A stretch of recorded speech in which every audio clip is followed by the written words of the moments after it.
الحمد للہ رب العالمین والصلاة والسلام علی خاتم النبیین۔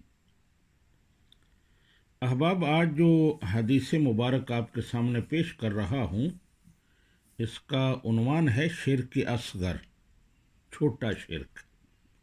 حضرت رافع بن خدیج رضی اللہ تعالی عنہ کہتے ہیں کہ نبی اکرم و اجمل صلی اللہ علیہ وآلہ وسلم نے ارشاد فرمایا، ان اخوف ما اخاف علی امت الشرک الاصغر، کہ مجھے اپنی امت کے بارے میں سب سے زیادہ خوف اور اندیشہ شرک اصغر کا ہے۔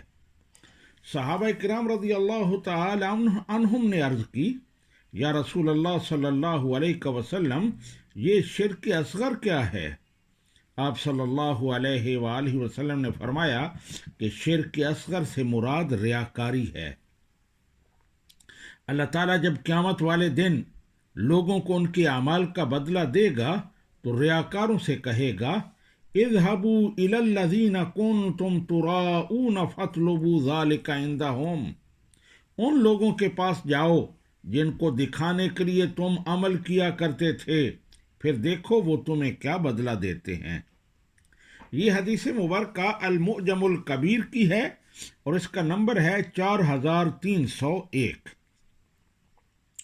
شرک اصغر یہ ہے کہ لوگوں کی رضا اور خوشنودی کے لیے یا لوگوں کو دکھلانے اور بتلانے کے لیے نیک اعمال کیے جائیں۔ نبی کریم صلی اللہ علیہ وآلہ وسلم نے اپنی امت کو اس سے بہت ڈرایا ہے۔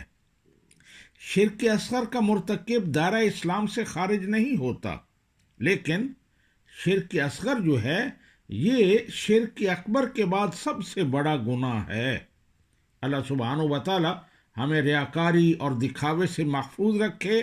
وما علینا الا البلاغ۔